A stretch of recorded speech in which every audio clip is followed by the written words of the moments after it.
Welcome to the Money Intelligence Show, where we interview creative and inspiring entrepreneurs who are making a difference and changing the world. On this show, we will discuss business challenges and how to overcome them. We will talk about feeling alone in business and the lack of support. We will explore how entrepreneurs can balance life and business. And we will talk about how humanity can balance its need for being happy and fulfilled while preserving Mother Earth and all her inhabitants. My name is Susan Wahab, and I'm delighted to bring to you this first Money Intelligence episode on video, having a conversation with the courageous and formidable businesswoman, Helen Petaia. Helen, welcome on the Money Intelligence Show. Thank you, Susan. It's good to be here. Thank you. Helen, I watched your ABC Four Corners on Monday about what the ATO has been doing to small business, and I was touched by your story, so I called you, and on short notice, we are here sitting in my office having this conversation. I want to ask you, how did you feel losing everything, fighting the ATO? Losing your business, reputation, your money, your home. How are you living? How are you coping? Well, it's hard to sum it up in just one feeling. And I suppose while I'm not saying I'm not a feeling person and I don't have emotions, I've always been somebody that's been fairly mentally strong. In saying that, I'm not saying that I didn't have very, very difficult moments. I think the biggest thing for me was the sense when I first read the documents that the ATO sent to us. I knew without a shadow of a doubt that somebody had made a mistake at the tax office. So while there was a lot of people initially saying, well, Helen, surely the ATO couldn't get it that wrong, and surely, that can't be true. I can understand their scepticism, but it comes back down to, I suppose, that self-belief. You search your conscience, you think about all the steps that you've taken. I really examined all the things that I've done to really see, did I contribute to this? And it just was so obvious that somebody inside the tax office had made a mistake.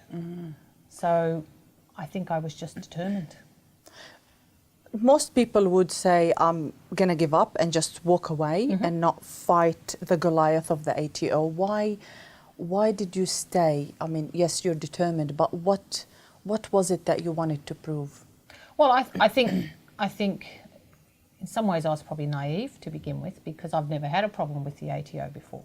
In fact, the very fact that we had been successful in gaining consecutive R&D grants meant that we were fully compliant with the tax office. We'd also had GST audits, and they'd written us great letters about our record keeping. I'm sure you know a bit about R&D. You have to be very compliant across the board. We'd even had Oz Industry had even come and examined us. So I thought, well, surely this is just going to be quick to fix. Surely I just need to find somebody in the tax office, talk to them, go through the facts, and then of course they're going to realise how stupid it is, because it really was stupid. But I suppose I didn't expect to encounter what I encountered. So I honestly believed that the matter would get turned over quickly. I mean, it was similar to if your office sent me an account that was clearly wrong or clearly meant for somebody else. Normal business practice is I'd come back to you, you'd be embarrassed, you'd be horrified, and you would say, oh, look, Helen, we'll get to the bottom of this, we'll sort it out, we'll put the matter on hold. So I suppose that's what I thought the tax office would do. So I began, I wouldn't say that I set out to be the warrior fighter of the tax office. I just began the process, and as I began the process and as things began to unfold, there was no turning back. So how long have you been fighting with them? Well, when people say I'm fighting the tax office, I'll break it down for you. So initially there was assessments that were incorrectly raised, and by the tax office. By the tax office, and the tax office, by their own admission, agree now that that was what's called defective administration in their eyes. However, initially, of course, that's not what took place. So when it happened in 2013, the only option they gave us was to object. Now, Susan, I don't know if you understand, Yep. objection is a very onerous process. And don't forget that we'd already been waiting 15 months for the conclusion of these audits. And we had about 6 weeks before we were due to deliver our capital raising documents to the investors that were going to inject about $3 million into our business. So you can understand we're managing cash flow, we're thinking, okay, this is great, because in the kind of business that we were, you invest heavily up front. Yep. And obviously the growth and scaling and escalating comes Yeah. down the track. Yeah. So we were really operating on borrowed time, and that if we didn't get a quick solution from the tax office, when I say quick, 6 to 8 weeks, we'd also entered into the Christmas New Year period as well. Do you find that the tax office gets much done for you at that point in time? So we had to encounter all of this. So basically we said to them, we got a hold of the case officers, the case managers, the case leaders, because they all come out with all these phone numbers on these documents. We started to talk to them about what happened, and in actual fact, they kind of agreed with us. They said, oh, okay, now we realise we didn't communicate to you. We didn't tell you that your original case officer had been vaporised. We didn't tell you that you'd been appointed a new case officer. We didn't tell you that, and they'd been sending information to wrong addresses. Not once did they pick up a telephone and just call us, whereas the original case officer that started was in very regular communication. So we said, all right, well, we forgive you. We forgive you, but seriously, we need to get this fixed quickly because we don't have much time. And it was at that point, I suppose, that you might say the fight began. Because they said, sorry, we can't fix it quickly. You have to go through this objection process. We said, can't you escalate it? Can't you go and talk to somebody higher up in the tax office? Can't you do something about this? And we just got rebuttals from these people. And these were reasonably senior people in the tax office. We just got rebuttals, and they said, no, you have to object, you have to object. And we said, well, we don't have enough time to object because we are due to capital raise, we're due to start our contracts. So I suppose that's when the fight began, you might say. So how long has that been? So the fight began initially to have the assessments overturned. I mean, they were wrongly raised assessments, they were incorrectly raised assessments, they did not follow their own processes, and yet we had to object to this debt because the onus of proof Was on you. fell on us, which seemed ridiculous, So we went through a process from then December 2013, and by then the business was destroyed because we had to disclose the documents, the false assessments, and the investors said, well, we've got a window of time here, and if you can't get this sorted in that time, well, we're going to go and put our money into other things. They're not going to hang around and wait for us to get the matter overturned. So not only that, in the documents it said that we'd made false and misleading statements, that we'd been reckless. And don't forget, we're talking about 2 companies, not one. And this heavily reflected on myself and my reputation. And you mentioned that all those letters that came from the ATO went to every single director. Oh, they got the right, when they want to drop the bomb, they make sure everybody gets it. And everybody But when they were sending out the other documentations, and when they were meant to advise us that our case offer was vaporised, not a word from them. So when they want the money, they make sure it goes to the right address. So so that's really the beginning of the fight, I suppose. But also, in some respects, the support that I had enjoyed up until that point in time in the business, the momentum, the excitement, the opportunities that we were all pursuing, that all just fell away. So these investors disappeared? They just gone? Well, is that what happened? Well, it wasn't that they necessarily disappeared. I have some original angel investors that had stayed with me, but this was more for our capital raising for a fairly substantial injection of capital. Well, they had no loyalty to me, and as you can understand, when you're courting these investors, they're looking at different opportunities. You've got a window of time. If it's too hard. We'd passed a lot of the due diligence. We had them ready to go, and then they were like, well, we're not going to sit around and wait for this to get overturned. But secondly, not that many of them said it to my face, clearly they'd lost confidence in me. If I'm the driving force of this business, I've now got a big question mark over my head, and I have to prove now not just to the tax office but to the investors I didn't make false and misleading statements, that I wasn't reckless, you know. So the onus of proof squarely came back onto us. So it's also reflecting on you from their perspective as investors, putting their money with someone who, you know, they... Well, Susan, I'm sure even you would not have invested in me. It doesn't matter how lovely you might think I am. I wouldn't invest in myself at that point. If I was just an investor coming in, I would expect certain disclosures. I would be doing my due diligence. It's not about whether they like me.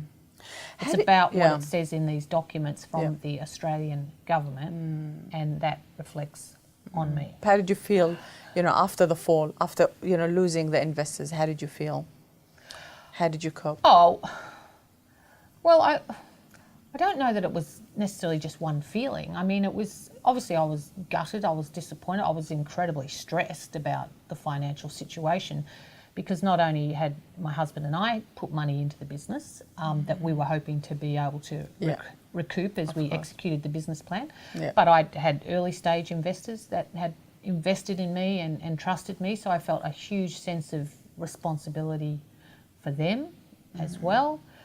And I had enjoyed a good business reputation up until this point, and that was something that was really quite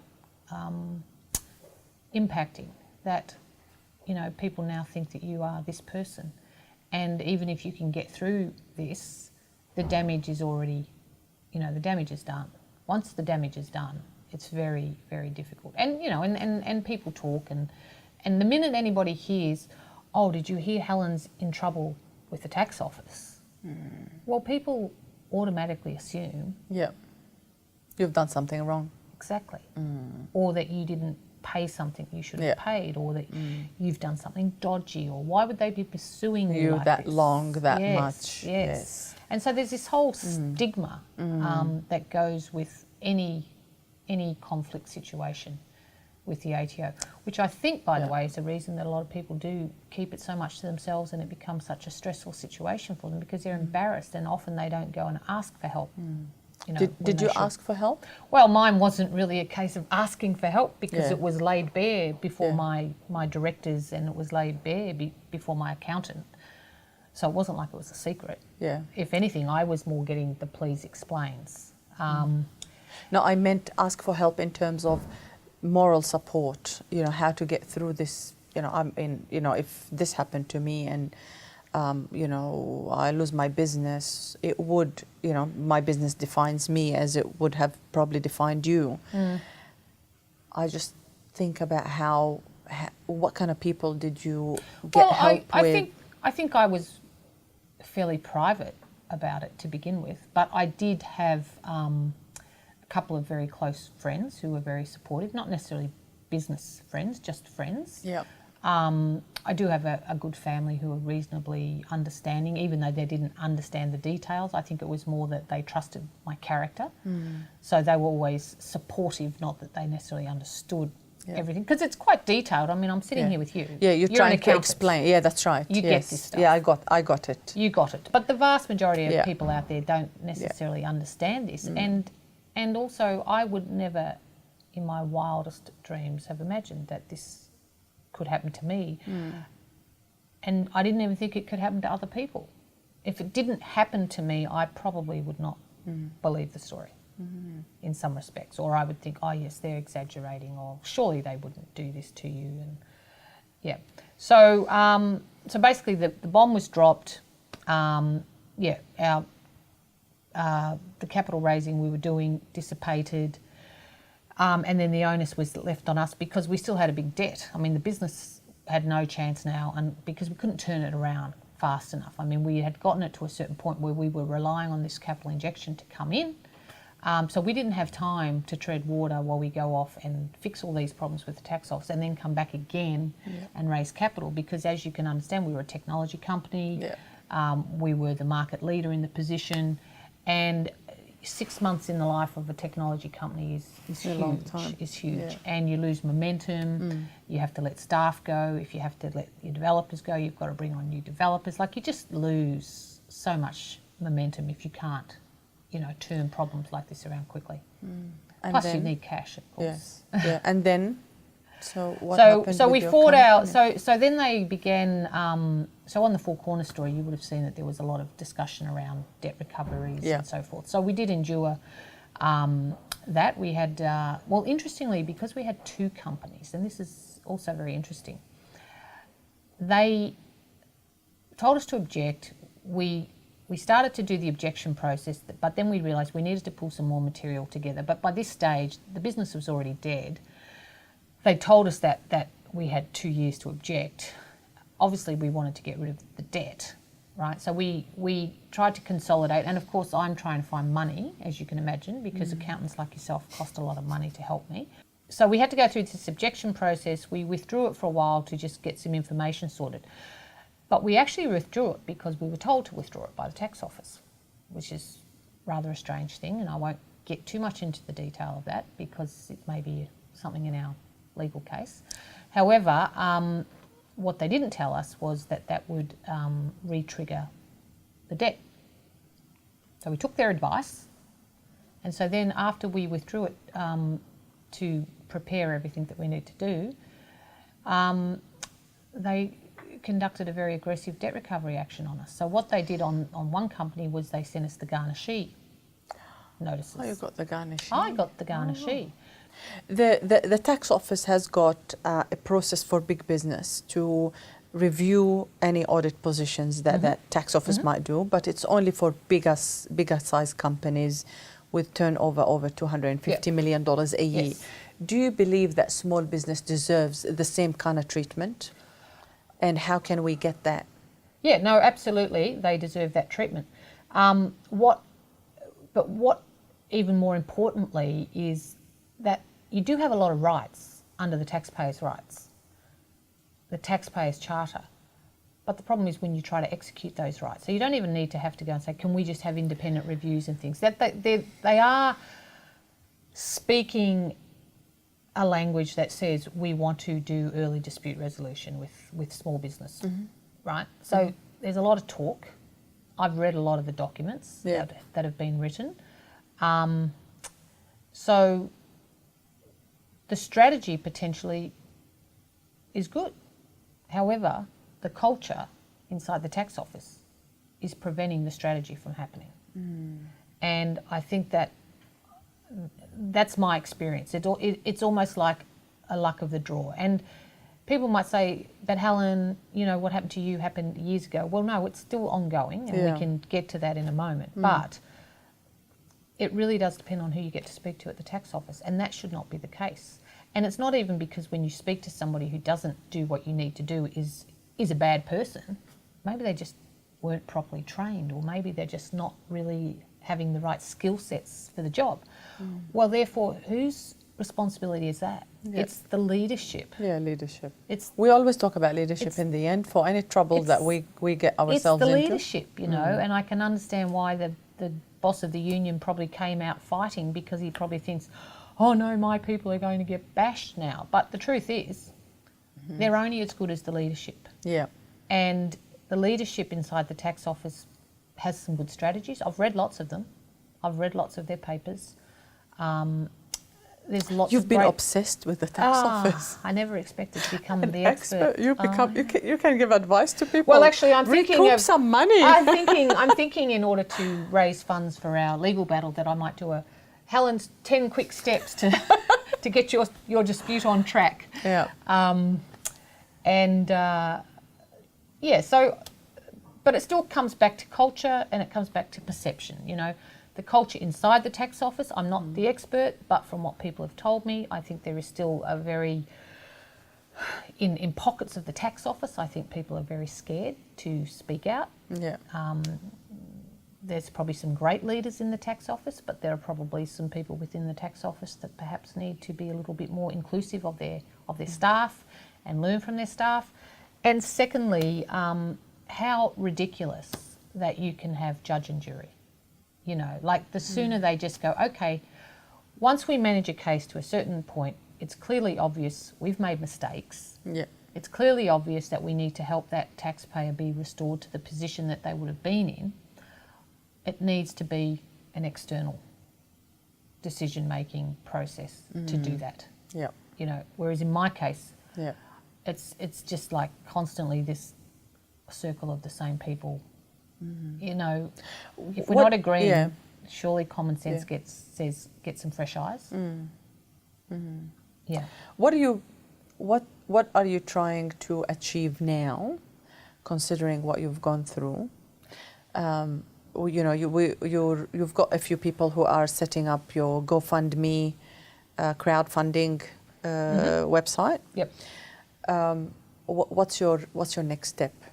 Yeah. So just to make it clear to everybody, we've gone through the process within the tax office. So we have gone through their internal process for compensation. So after we received that apology that was recorded, we then went through a process, and we're still going through the process. That compensation offer from the tax office was that $20,000 so that you talked about. Yes, right? yes. So there was a few rounds, but the initial one they offered was $20,000 for the one company, and then they offered another $17,500 for the other company. Total. Yes, so $37,500. But you'll be very pleased to know that the good people of the tax office offered me that money so that I could pay my professional fees. So if you had been my accountant, they were thinking of you, Susan.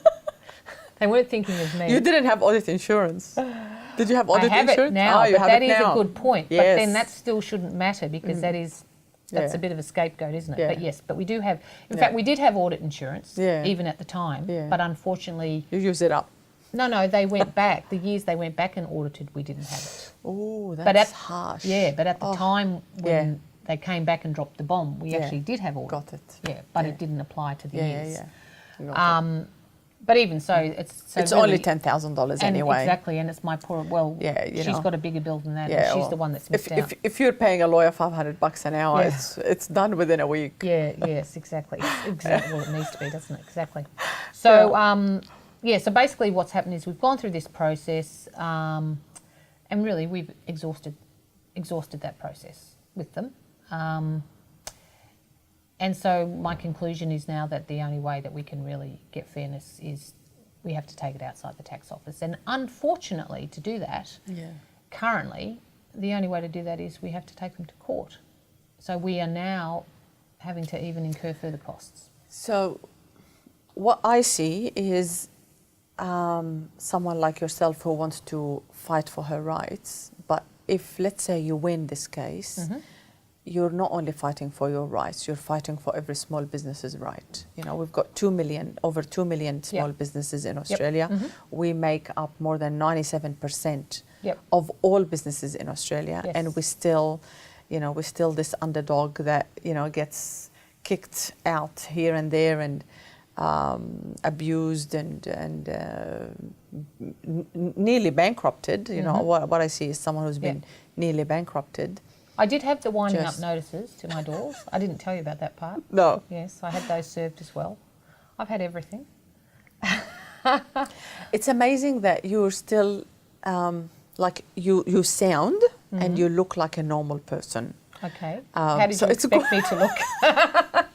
Great! I would, oh, God. But you haven't seen me behind closed doors.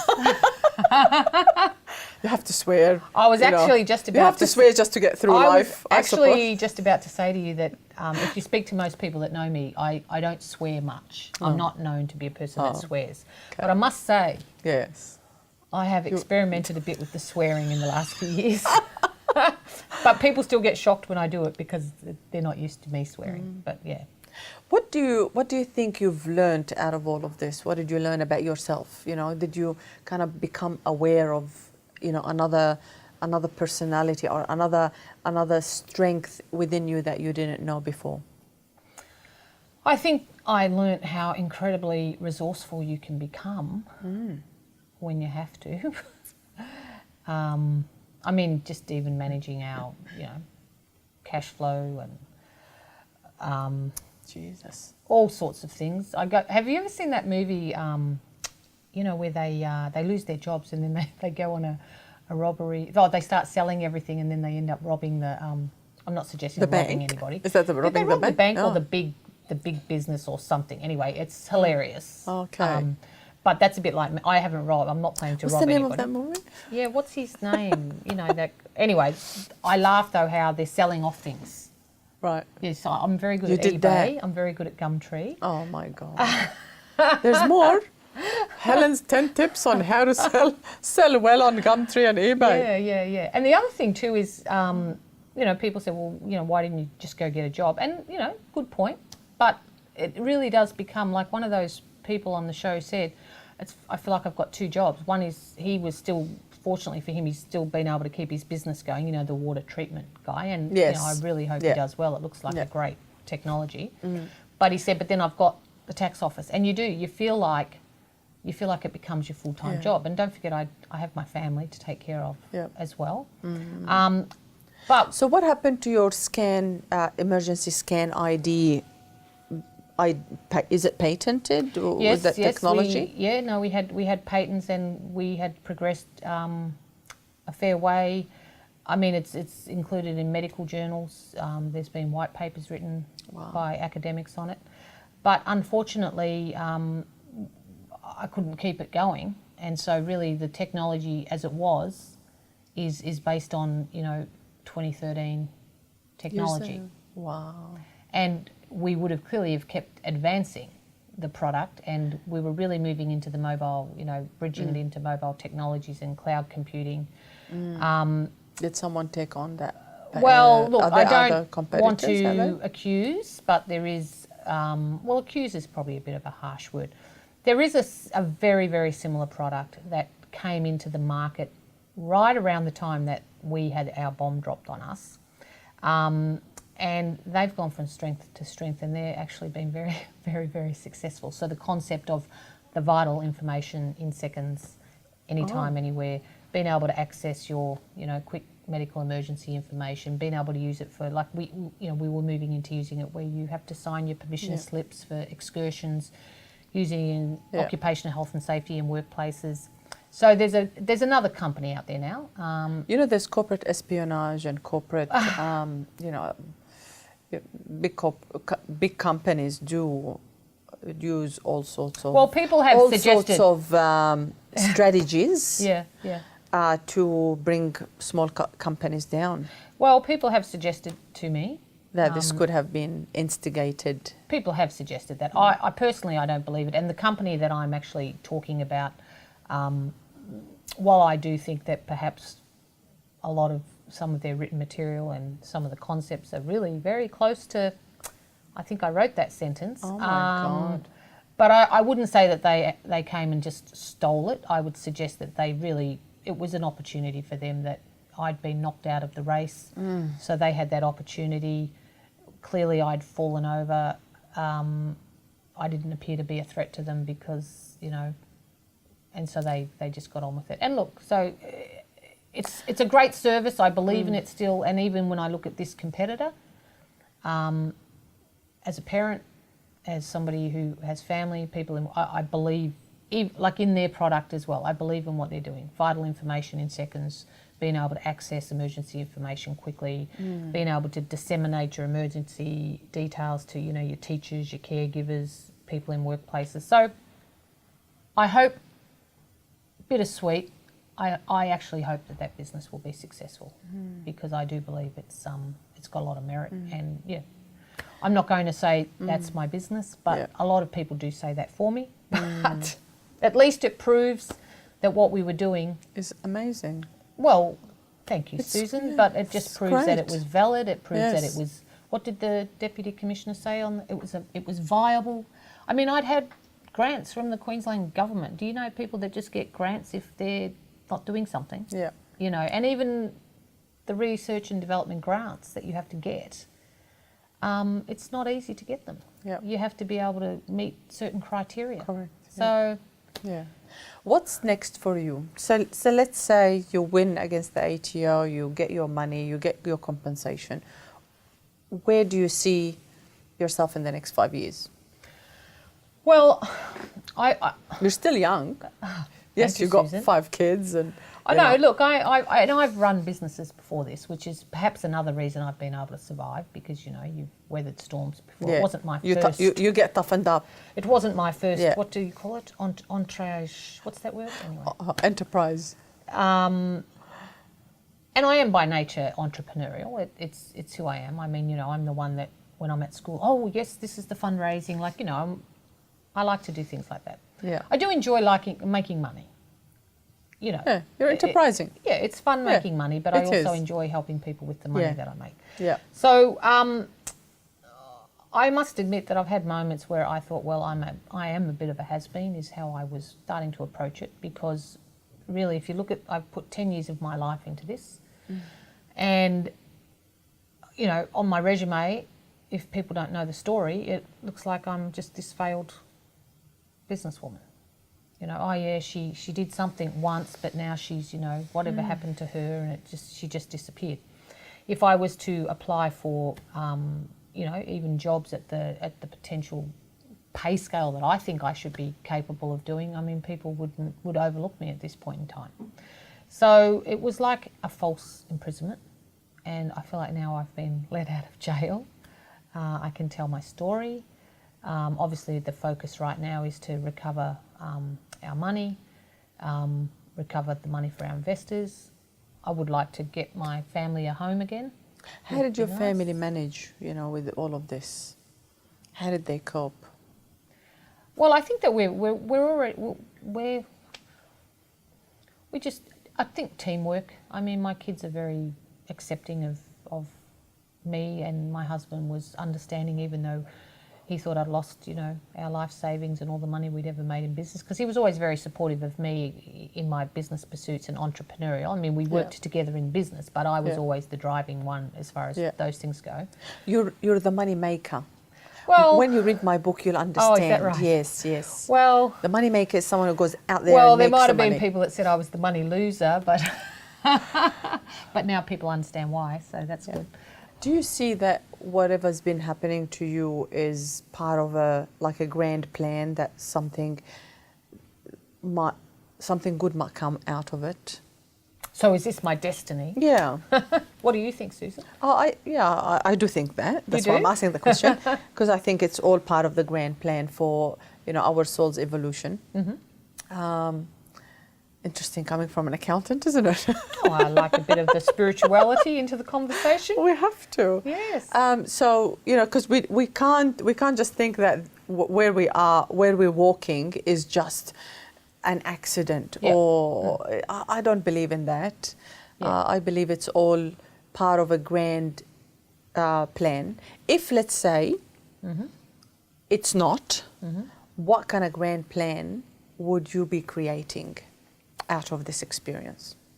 Look, if I can financially be restored, I mean, we were comfortably off financially before all this happened. So clearly, like anybody, the first priority has to be my family. Yeah.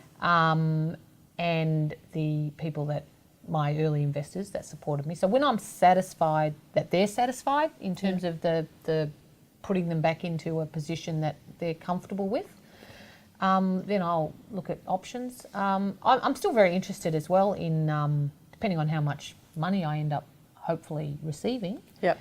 I'd love to manage like a small, well, who knows? I'd love to manage like a tech fund and be somebody that could oversee all these young, bright minds coming in and just mentor them in business and go out and fight the fights for them and make sure that what happened to me never happens to them. Yeah. And I think I could really input to people that want to do that want to be innovative. I love innovation. Yeah. Like I'm very passionate about innovation. And I'm very passionate about community, and I'm very passionate about empowering people to pursue what their dreams are. So perhaps... That sounds like my passions. Oh, well, maybe you and I have to go into business together. So I think I derive satisfaction. What do they say? Find something that you love doing, and then you won't work a day in you're your not life. working, are you? Yeah, you're not working. That's correct. Yeah. Yeah. So I think I'd like to just get back into that space. I think I kind of retreated for quite a while because I was embarrassed, and I knew that people were talking about me, and there was questions over my honesty and my integrity. But now I do feel like my reputation is getting restored. So Helen, one last question for you. Despite this, what you've been through, what are you grateful for in your life? Oh, well, I think first and foremost, like anything, I'm grateful I've got a great family. My mother is hysterical. She is just the funniest woman on the planet. She just retired from teaching. She's 76 years of age. She's had 10 children. She should be on Australian Story. You should interview her. My dad is just a lovely man. I mean, my husband and I, we're great friends. We fight a lot, but we hang in there together in tough times. My brothers and sisters are great, as is my extended family on my husband's side. I mean, I've just got a life that's full of people who really do. And you live in Brisbane. It's a great city. I do live in Brisbane, but I do go to Melbourne a fair bit as well because I have family in Melbourne. And I do have some family in Sydney. Big family, you have people everywhere. You could almost just spend a year travelling and going to everybody's homes. So I would say that's probably what I'm really, grateful. They all laugh at me, think I'm a bit eccentric, but that's part of the fun. Oh, you look eccentric. But oh, thank you. So, well, you. It should be a compliment. Yes. No, so that's what I'm grateful for. Helen, thank you for coming on the show. Susan, I really enjoyed talking to you today. You're welcome. You're a very inspiring woman. Thank you. As a token of my appreciation for you coming here, I present to you my book, Money Intelligence. Perhaps I should have read that before. Is that what you're trying to tell me? I didn't write it in 2006, so that's for you. Thank you. I'll sign it before you go today. Lovely. Yeah, and thank you. I'll read it, and if I love it, do you give me a discount if I come back and order 100 to give to all my family and friends? For sure. Because I have got a very big family.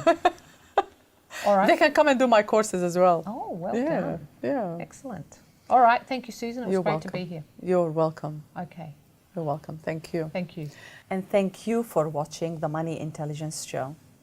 Visit my website for more information on my book, financial resources, and the courses that I run, moneyintelligence.com.au. Stay tuned for next week's episode on how you can raise your money intelligence and achieve the success that you deserve. Bye for now.